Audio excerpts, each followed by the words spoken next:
Jason sat in the middle of the room with a cigarette resting between his fingers, the smoke drifting toward me as if pushed on purpose. My chest tightened fast. PD makes every breath a negotiation, and he knew that. Still, he lit another one, tapping his foot like he owned the place. "Jason, stop," I said. "I can't breathe." He didn't even turn his head. "Man, you're living here for free. Maybe don't act like you run the place." The words hit harder than the smoke. That house had been poured, nailed, and raised by my hands decades earlier. Amanda and he treated it like some gift they allowed me to stay in, as if history could be rewritten with a sentence. "Put it out," I tried again, stepping toward him. "Please, it's getting bad." He stood so fast the chair slid. His palm cracked across my face before the next breath formed. The impact didn't knock me down, but the jolt sent a cough rolling up my throat. Leaning forward, I tried to steady the air in my lungs. It scraped instead. Amanda walked out from the kitchen, wiping her hands on a towel. No concern, no pause, just a scowl aimed straight at me. "If you can't handle it, then go," she said. "This is our house." The towel slipped from her hand, landing near my feet. Her eyes held nothing familiar. Not the kid I raised, not the girl who once cried into my shirt when she scraped her knee. That version of her felt long gone. I glanced toward the wall where my wife's photo still hung. She'd passed before seeing any of this. Lucky her, maybe. That thought burned more than the slap. Jason stayed planted, chest-puffed, like he wanted a second round. My lungs rattled, and a thin whistle leaked from the back of my throat. I reached for my jacket hanging by the stairs, fingers trembling, not from fear, but from the lack of air that always sneaks up faster when stress climbs. No one said a thing as I slipped one arm into the sleeve. Amanda's face tightened when she realized I wasn't arguing. The cough rising in my chest felt violent, so I swallowed it down, controlling it the way doctors taught me. Hold. Slow. Hold again. My ribs still ached. I walked toward the door, hearing Amanda's voice follow me. "Don't make this dramatic, Dad." The door closed before her sentence reached me. My hand hovered on the handle longer than I intended, but the sting on my cheek urged me forward. I kept going down the walkway, each step firm enough to keep me from looking back. Settling into the driver's seat took effort. A faint tremor followed my hand as it reached for the ignition, not from fear, but from overworked breathing. Once the engine hummed, the sound steadied something in me. My focus shifted to the phone in the cup holder. A thumb swipe opened the recording folder, small clips stored over the past weeks. None meant for storytelling. They existed because I kept running into the same wall. No one believes an older man when younger people rewrite the truth. The first clip played Jason's voice. "Nobody listens to an old guy who can't even breathe right." A door slammed in the background, followed by Amanda telling me to calm down when I hadn't raised my voice at all. Another recording caught the thud of footsteps during one of their arguments. Hearing it again left a sting I couldn't shake. The rational part of me stepped forward then. Time to act before exhaustion stole the chance. 3 numbers stood on a small pad of contacts I'd tucked into the visor months before. Reaching for it felt familiar, like muscle memory. The first call went to Derek Mills. His office line rang until the voicemail cut in. "This is Ray Cole. Please call me back. It's urgent." No explanation. No commentary. Breath was too valuable to waste. Next came Marcia Bennett. She rarely answered immediately because of field assignments. The tone signaled voicemail again. "Marcia, it's Ray. Something happened. I need assistance. Please return my call." One more contact remained. A reporter named Tom Perez, someone who once worked a local corruption story where I had provided a lead that saved his job. His phone rang several times. He didn't pick up either. Tom, this is Ray. I need help verifying something. Call me when you can. The calls drained my voice more than expected. A slow burn spread across my chest, forcing me to pause until the ache retreated. CoPD doesn't ask permission. It barges in when it wants. A few steady breaths let me regain enough strength to stay in control. The phone lit up. Marcia's number flashed. Her voice carried a mix of concern and focus. Ray, are you safe? Yes, I said. I left the house. What happened? Jason hit me. Amanda told me to get out. He smoked in the room and I couldn't breathe. I think he messed with my paperwork too. A brief silence came from her end. Not empty, just processing. Okay, I need you to come see me in the morning. Can you meet at the diner off West McDowell 7:30? Yes. Don't go back there tonight. I won't. Hanging up left a heaviness, but not the kind tied to the house. This one had direction, a plan beginning to take shape. The steering wheel felt cold under my hand. Thoughts flickered between anger, confusion, and something harder to name. Decades of providing for Amanda, saving receipts, building that house from the ground up, none of it stopped her from treating me like an inconvenience. Parked beneath an old sign, I leaned the seat back, forcing my lungs open. Not ideal, but it helped. The phone came out again to document the essentials, a photo of the mark on my cheek, a snapshot of the dashboard clock, then a recording. Entry logged tonight, I said slowly. Assault at home. Amanda told me to leave. Smoke exposure, possible tampering with financial paperwork. Stopping the recording steadied my breathing. A cough threatened, but a long exhale kept it down. I saved 2 more items, a screenshot of Amanda yelling, and a timestamp of Jason's comment. Cold seeped through the window. Headlights drifted past just tired drivers crossing Arizona. Their engines sent a faint vibration through the door. One long breath came easier than the last. Not perfect, but enough. I let my head rest against the seat. Another truck rumbled by, shaking the glass, and the weight of the day settled in waves I didn't resist. Marcia was already at the diner. She sat in a back booth, folders spread out, glasses pushed to her forehead. When she saw me, she lifted a hand. No smile, just acknowledgement. Sliding into the seat across from her took effort. My ribs were still stiff from the night before. She gave me one measuring look, then tapped the folder. "Show me what you brought," she said. The phone came out first. I opened the gallery and handed it over. She pressed play on the earliest clip, her posture straightening as Jason's voice spilled out, "Nobody listens to an old guy who can't even breathe." Another recording followed Amanda shouting about respect, while Jason slammed a door. Marcia didn't comment. Her jaw tightened. The stillness around her changed, replaced by a sharper edge of attention. "Keep going," she said.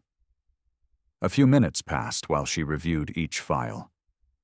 The switch from calm professionalism to something darker happened fast. She leaned closer, tapping the screen. "This one, play it again." A short video displayed the paperwork Amanda had forced into my hands last week, the so-called financial authorization. Marcia paused the clip on the signature line, narrowing her eyes. "Ray, where did this come from?" "They said I signed it months ago," I said. "I didn't." She took out her phone and zoomed in further. "I've seen this exact handwriting. Different name, same curve, same tilt. That case involved Jason, too." The words hung between us. My hand tightened around my coffee cup knuckles, stiff. "Are you certain? As certain as someone in my line of work can be." Her tone left no room for doubt. "You can't go back there. We need to file an emergency report with APS. Today." A long breath escaped me slower than I intended. The thought of never returning to the house I built with my wife carried its own weight, but any hesitation crumbled under the reality she'd just laid out. "Okay," I said. Her phone buzzed then. She glanced at the screen. "Your attorney called my office. He wants to see you this afternoon." Derek worked out of a Phoenix building that always smelled faintly of paper and old coffee. Reaching it meant driving across the city alone, something I hadn't done in months. The idea settled in my stomach like a stone. Marcia reached for the file again. "Before you leave, I want you to hear me. Elder abuse escalates fast. You're doing the right thing." "Funny how it doesn't feel like the right thing," I said. "That's because you were conditioned to stay quiet." The truth of it didn't need repeating. We wrapped up quickly. She gave instructions about the next steps, wrote down the APS contact, and insisted I text her once I reached Derek's office. Something about her steadiness helped me stand straighter than I had in days. Once outside, my phone vibrated. A message from Amanda long enough to require scrolling. The first line blamed me for overreacting. The next claimed Jason had only defended himself. She insisted I'd misunderstood, then switched to guilt, how I'd stressed her out, how she'd sacrificed so much, how neighbors might get the wrong impression if I talked to anyone. The final line read, "If you ruin our lives over one small argument, I won't forgive you." The mix of anger and exhaustion that washed over me didn't settle in one place. Memories of her childhood tugged from one direction. The sting of last night shoved from another. The two forces collided, leaving a pressure in my chest that had nothing to do with Cop D. The drive to Phoenix went slow. Every stop sign gave me too much time to think. Thoughts of turning the car around rose more than once. None of them won. Derek's office building came into view around midday. The main lobby was nearly empty, which suited me fine. When the elevator doors opened on his floor, he stood waiting with a stack of papers tucked under his arm. "Ray," he said, "come back here." He guided me into a small conference room. The walls were lined with old certificates and shelves filled with case files. He didn't waste time. "I reviewed your bank statements from the past 18 months. Look at this." He spread out several pages. Numbers jumped out immediately. Repeated withdrawals, consistent amounts, transfers to an account with Amanda's name on it. $25,000 gone, he said, not including the smaller transfers. These weren't mistakes. They were systematic. A cold sensation crept down my spine. I never approved any of that. I know, which is why we need to file civil action and request a freeze on all shared accounts. His directness left no room to retreat. My breath wavered, so I slowed it down the way doctors taught me, steady and deliberate. Derek's voice dropped, slightly more warning than suggestion. "If you don't take action now, they will keep draining you. Elder financial fraud rarely stops on its own." The words hit harder than last night's slap. A lifetime of providing and protecting didn't prepare me for being prey in my own family. He slid one final document towards me. "This gives me the authority to represent you fully. Sign when you're ready." The pen rested near my hand. My fingers hovered above it. The decision didn't come with drama, just tired. Derek didn't waste time. He handed me the address of a security colleague named Walter, a retired officer who now worked part-time, helping older clients move through tense situations. Walter waited in the lobby with a wool cap pulled low. "Ready?" he asked. "As ready as I'll get," I said. The drive back toward the house stirred a leaden feeling in my stomach, the kind that settles in long before a confrontation starts. Walter kept conversation minimal, focusing instead on the route and the notes Derek had given him. He asked only one question. "Any weapons in the house?" "No," I said. "Just people who think anger makes them strong." He gave a short grunt. That was all. When we pulled into the driveway, Jason already stood near the door with a forced smile plastered on his face. His arms were crossed shoulders back, as if rehearsing a posture meant to project authority. "Ray," he said, "we weren't expecting visitors." Walter stepped beside me. "We're here to retrieve personal items," he said. "We'll keep this simple." Jason held the door, pretending to be polite, while his foot blocked the threshold just enough to send a message. A little pressure from Walter's presence made him shift aside. "I only need a few documents," I said. "Nothing more." Jason shrugged while guiding us into the entryway. Amanda emerged from the hallway, her expression tight. She addressed Walter, first avoiding my eyes. "We've been reorganizing. The house was a mess. Ray's things were everywhere." That wasn't true, but arguing would only hand them ammunition. Walter looked between us, measuring the temperature of the room. "Let's get to his space," he said. When we reached my bedroom, the knob refused to turn. Jason stepped in front of me, arms stiff. "Oh," he said, "that room's been cleaned. We locked it so things wouldn't get lost." The statement carried the same casual tone someone might use when talking about rearranging a closet, not boxing up a parent's life. Walter tapped the door. "Open it." Jason didn't move. "He doesn't live here anymore." Amanda walked forward, hands clasped, as if pleading. "Dad, you left last night. We thought you'd, I don't know, moved out. Jason was just helping me straighten things." A deep inhale brought a sting to my chest. My eyes drifted past them to the narrow shelf near the hall. Several binders that should have been their tax folders, an old insurance file, the notebook holding my wife's medical paperwork had vanished. "Where are my documents?" The question sounded steadier than I expected. Jason smirked. "You really need to calm down. This house is ours now. You can't just walk in and demand things." Walter stepped closer. "Open the door." Jason's voice sharpened. "He has no right to that room. He doesn't live here. He doesn't pay for anything. And you—" He pointed at Walter. "Don't tell me how to run my home." The tension climbed fast. Amanda reached into a drawer by the hall table and pulled out a familiar sheet of paper. "We don't need this drama," she said. "Dad already signed this authorization. He gave us full control over everything. You can check it." She held the page toward Walter like proof.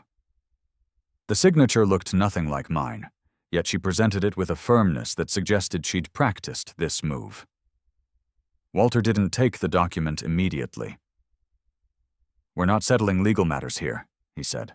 "Open the door so he can collect what belongs to him." Jason planted his hand against the wood. "No." That single word cut cleaner than any argument. He twisted the lock, then slammed the door shut for emphasis, sealing away whatever was left of my things. My breath wavered, not from fear, but from the sense of erasure, like someone had taken a knife to the timeline of my life and sliced out the parts they found inconvenient. Amanda kept talking, her words tumbling over each other. "Dad, please stop making this harder. We're trying to help you. You forget things. You get confused. That's why we needed to organize your paperwork." The claim pulled something in me that I can't fully name. Walter's eyes met mine. He didn't need me to explain what was true and what wasn't. He reached for his phone. "We're calling your attorney right now," he said.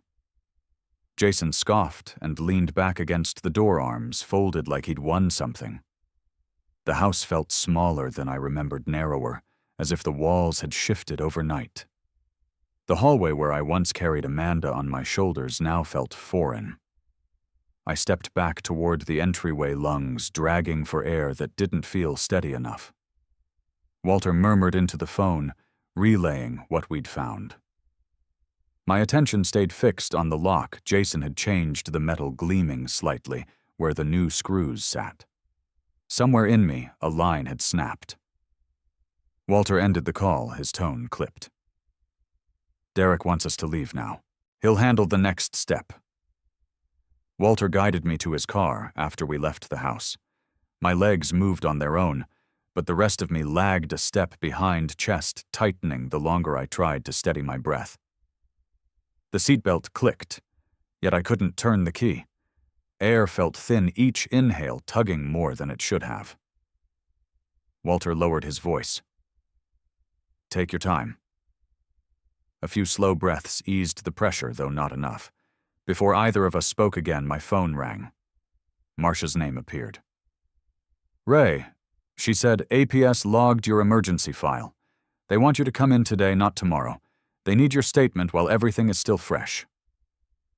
All right. There's an open slot in an hour. Can you make it? I'll be there. Walter offered to drive. You shouldn't push yourself, he said. I didn't argue. Letting someone else take the wheel seemed wiser than pretending I had anything under control. During the ride, my phone buzzed non-stop. Amanda had sent paragraphs blaming me for over-dramatizing the situation, insisting that showing up with a security escort embarrassed her. Jason chimed in next.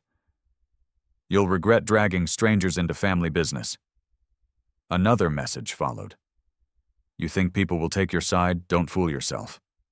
Even through text, his tone didn't change. Threats wrapped in casual language. I muted the thread and put the phone face down. APS worked out of a small building attached to a community center. A receptionist brought us to a conference room where 2 investigators waited with clipboards. They introduced themselves quickly and invited me to sit.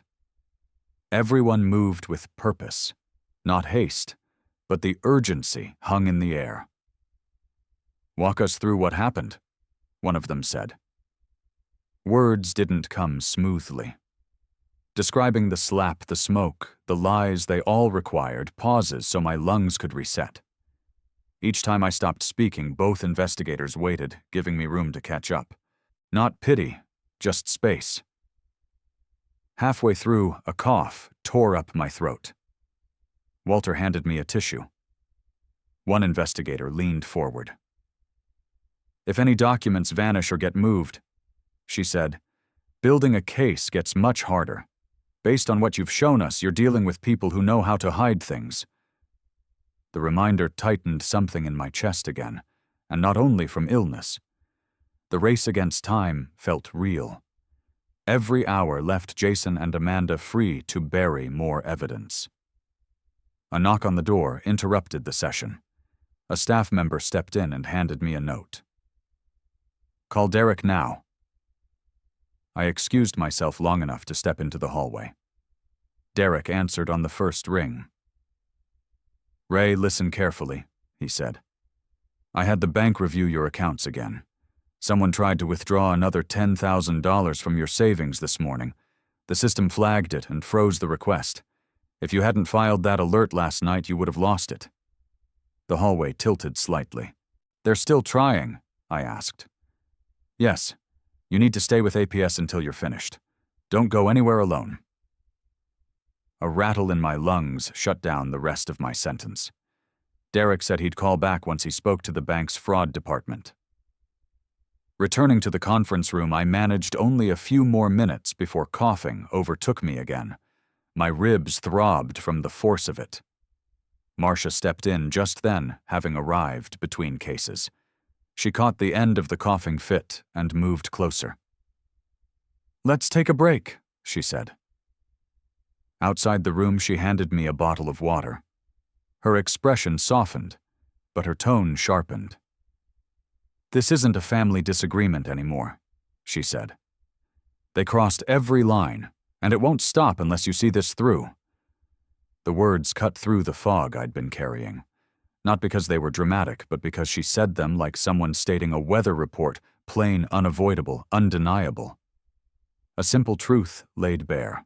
I nodded, letting the water settle my throat. Marcia stayed beside me until my breathing evened out enough to continue.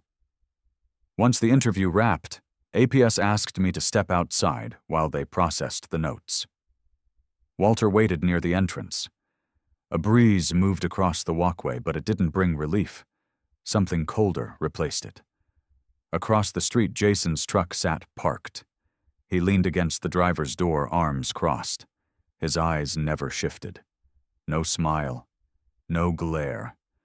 Just a fixed stare locked onto me, steady enough to raise the hair along my arms. Walter noticed. "You know him?" he asked. "Yes," I said. "He knew I'd be here." Jason didn't blink. He didn't shout. He didn't move. He simply watched like someone marking territory. Marcia walked out behind me and caught sight of him. "We're leaving," she said. "Now." I followed her to her car, feeling Jason's gaze track every step until the door shut and the engine took over. Derek's office looked different when I returned that afternoon, though nothing had physically changed. Maybe it was the weight of the APS interview still clinging to me, or the memory of Jason's truck parked across the street, but every step toward Derek's door carried an uneasy pull. He waved me in with a short motion. "Sit, Ray. We need to go through something right away." A bottle of water waited beside my chair. I reached for it, but before taking even a sip, Derek slid a folder across the table. The stack was thicker than any he'd shown me before. "These came directly from the bank's fraud division," he said. "Old statements, ones we didn't have earlier." My hand steadied the pages, though the tremor starting in my chest made it harder to pretend I felt calm. Derek flipped to the first sheet. "Look here." The date printed at the top reached back nearly a year. Multiple transfers appeared, each carrying Amanda's name. The amounts weren't small. The pattern wasn't subtle. I never approved any of this," I said. "I know," Derek answered, "and that's the problem. This has been going on far longer than we thought." A slow burn spread from my neck to my chest. Betrayal isn't a sharp thing. It's a dull, wide ache, the kind that pushes through memory like a cold draft. My eyes tracked the signature line at the bottom of the page, hoping for some mistake. The handwriting looped with flourishes I'd never used in my life. "That isn't mine," I said, the words barely forming. "It's consistent in every document." Derek tapped several pages. "Your daughter didn't just slip once. This was deliberate." Hope flickered for a moment, but it wasn't the warm kind, more like a thin beam through a boarded-up window. For months, nearly a year, I had believed Amanda was overwhelmed, pressured, misled by Jason. The idea that she'd planned this changed the shape of everything. Derek leaned back, his voice steady. "We have enough for a civil suit. I'm filing for an emergency freeze on your accounts and requesting immediate separation of assets." The folder closed with a firm thud. "This ends now, Ray, but I need your authorization to move fast." Before responding, my phone vibrated. One message. From Jason. A short audio clip downloaded automatically. Derek saw my face tighten. "Play it," he said. The speaker crackled, then Jason's voice came through, controlled and low. "If you keep pushing this, everyone will find out you aren't stable enough to make your own decisions. Walk away now, Ray." A pause. Then another line, quieter, darker. "You're not going to like where this ends." Derek took the phone from my hand and replayed the recording, jaw tightening each second. "He sent this today?" "Just now." He pressed the volume button, locked the screen, and stood. "Don't answer anything else from him. This is a direct threat, and he's trying to build a narrative that you're incompetent." My chest tightened sharply, not fear, more like the stress squeezing the air out of me. A wheeze crept up before I could stop it. Derek noticed. "Take your time. Breathe slow." The room felt smaller. Breaths came ragged, forcing me to sit back deeper in the chair. CoPD never chose convenient moments. It hit when my defenses were lowest. Derek walked to the doorway. I'm calling APS in the precinct. They need to log this as an intimidation attempt." His voice drifted down the hall as he spoke to someone.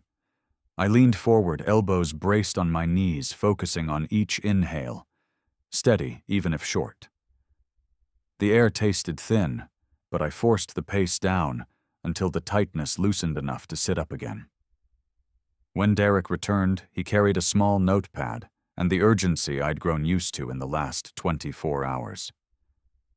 "The police want you to come in tonight," he said. "They need to document the threat officially, and APS is updating your file immediately." "Tonight?" I asked. They insisted. This isn't optional. My chest rose and fell slowly, each movement carrying a weight I couldn't hide. At some point, exhaustion slipped into the space between my ribs and settled there. I wasn't sure if I felt numb or just drained. Derek pushed another document toward me. "This is the form giving me complete legal authority to act on your behalf. If you sign it, I can file everything before close of business." A small pen lay beside the paper. My hand hovered above it, reluctant, not because of fear, but because of what it meant, what it acknowledged. Signing meant accepting that Amanda hadn't been fooled. She'd participated. She'd lied. She'd stolen. My fingers brushed the edge of the page, tracing the blank line meant for my name. A faint siren grew in the distance, not yet close, but headed down the main street outside the office. It cut through the late afternoon with a rising wail, then leveled out. The front desk officer directed me toward a small room where evidence intake was handled. A metal tray sat on the table, and the technician waiting beside it motioned for my phone. "Set it here," he said. "We'll copy everything directly into the system." Handing over the device felt like passing off a piece of myself. Weeks of recordings, messages, and screenshots rested in that phone every moment I'd been too embarrassed or afraid to talk about. The technician plugged it in, scrolling through the files with practiced efficiency. He paused at the audio clip Jason had sent earlier that day. "Did you record this?" he asked. "No. Jason sent it." He replayed it quietly, listening with his head tilted. "There's a splice in here," he said, "right before he starts threatening you. Someone edited this, probably to make it sound more natural. It won't hold up for him. For you, though, it strengthens intimidation charges." The words landed softer than expected. A small crack of relief opened somewhere in me, not enough to relax, but enough to breathe a fraction easier. He continued working while I sat across from him, hands clasped. A few minutes later, a sergeant stepped in, holding a clipboard. "Mr. Cole," he said, "based on the threats and the financial manipulation, we recommend you file for an emergency protection order tonight. We'll process it and send copies to your attorney and APS." "All right." "This is the first step," he added. "It won't solve everything, but it places legal pressure where it belongs." I signed the documents one after another, letting the pen move with slow precision. No shaking. No hesitation. Each signature felt like one brick set between me and Jason. The door opened again, and Marcia entered with a folder tucked under her arm. She nodded at the officers, then took the seat beside me. "I tracked down a neighbor," she said. "He gave a statement. He saw Jason yelling at you in the front yard about a month ago. Said he almost called the police then." Her voice kept steady, but something in her eyes carried a mix of frustration and vindication. "People are stepping forward now," she added. "It's not just your word anymore." A breath eased out of me, rough but controlled. Someone had seen. Someone had noticed. Before I could say anything, Derek's number flashed on the sergeant's phone. The officer handed it to me. "Ray," Derek said the moment I answered. "The bank located something. Remember that health monitor camera you kept in your room? The one synced to cloud backup." "Yes." "Jason must not have known it auto-uploads if unplugged.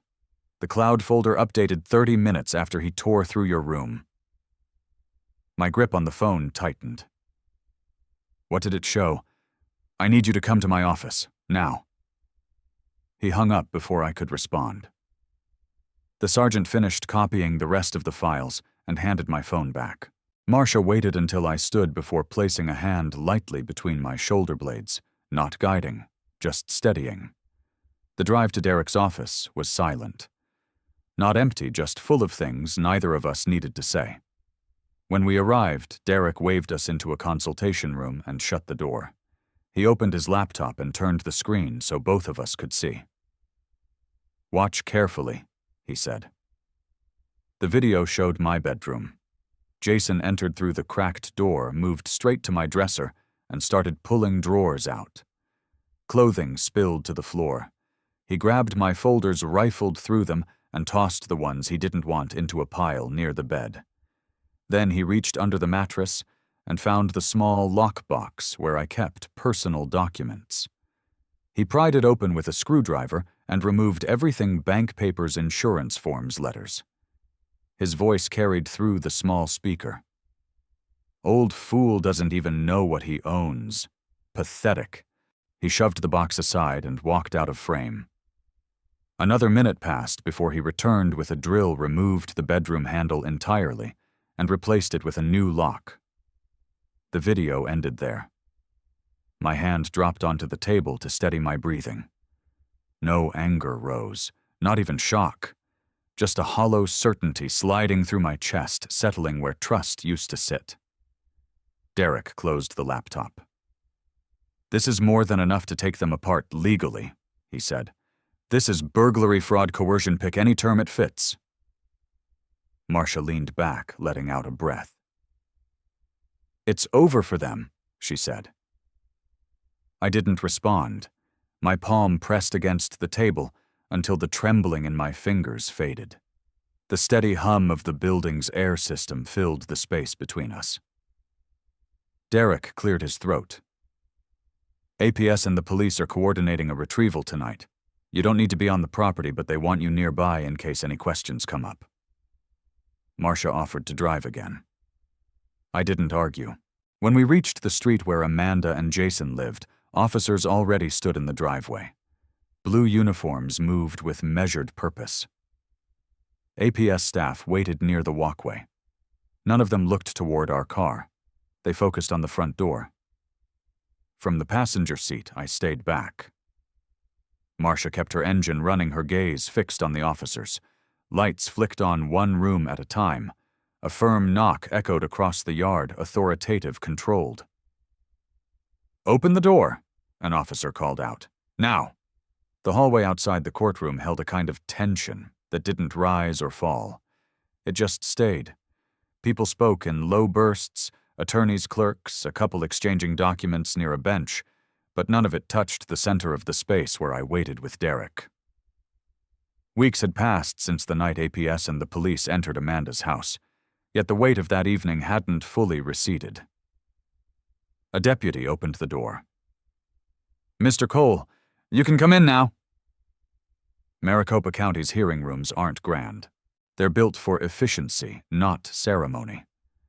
Still walking toward the table reserved for petitioners sent a pulse up my spine. Jason sat on the opposite side, hands cuffed in front of him, jaw clenched like someone biting through metal.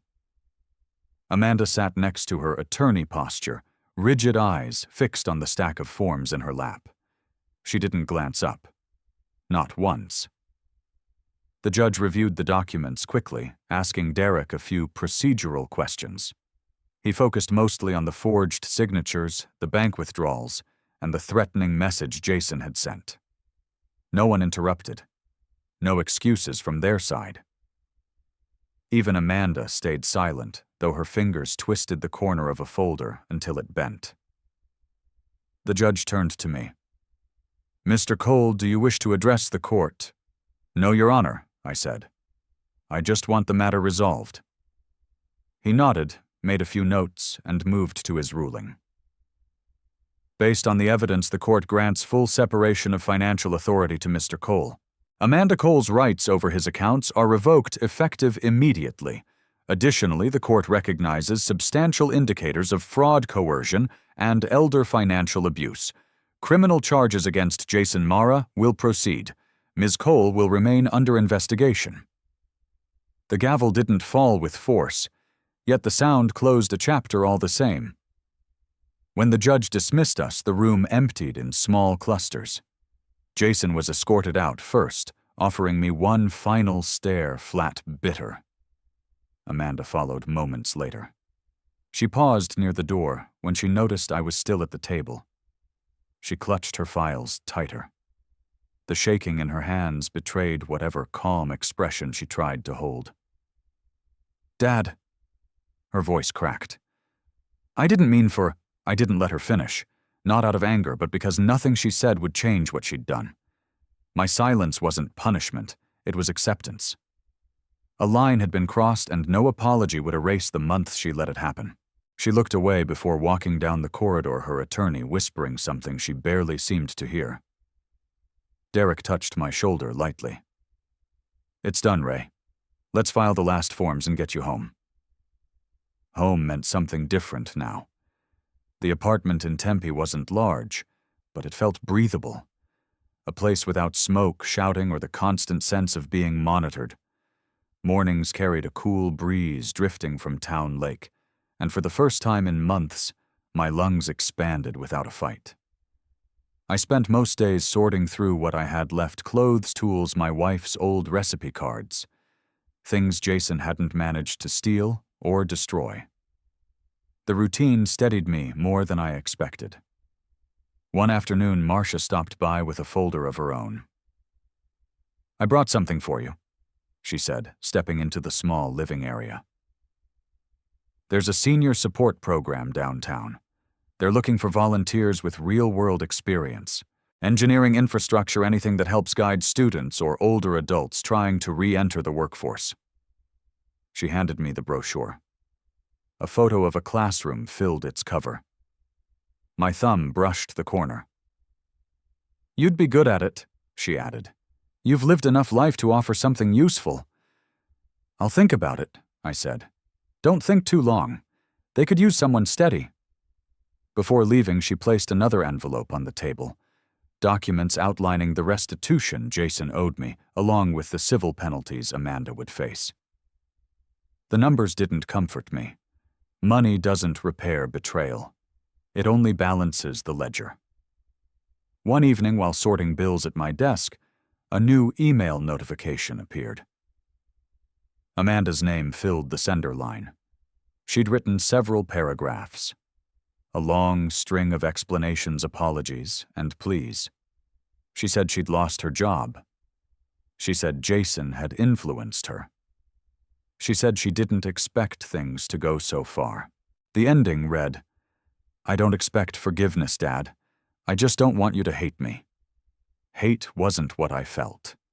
Something else lived there, something colder, heavier, not sharp enough to be rage, but too strong to be sorrow. I hovered over the reply button, then shut the email instead. A moment later, it went into the trash. Then I emptied the trash. No message would clarify what she'd chosen to ignore for nearly a year. Papers rustled as I tucked the remaining documents into the drawer. The desk felt settled now, as if the weight of everything finally had a place to rest. Morning arrived with a soft breeze drifting through the cracked window. The clock read 8:03. My first meeting with the support group started at 9. I grabbed my jacket, checked for my inhaler, then stepped into the hallway. The door clicked behind me. I locked it, slid the key into my pocket, and walked toward the elevator with steady steps. Town Lake glimmered a few blocks south, and the path to the bus stop stretched open. No need to look back toward Scottsdale. There was nothing there waiting for me anymore.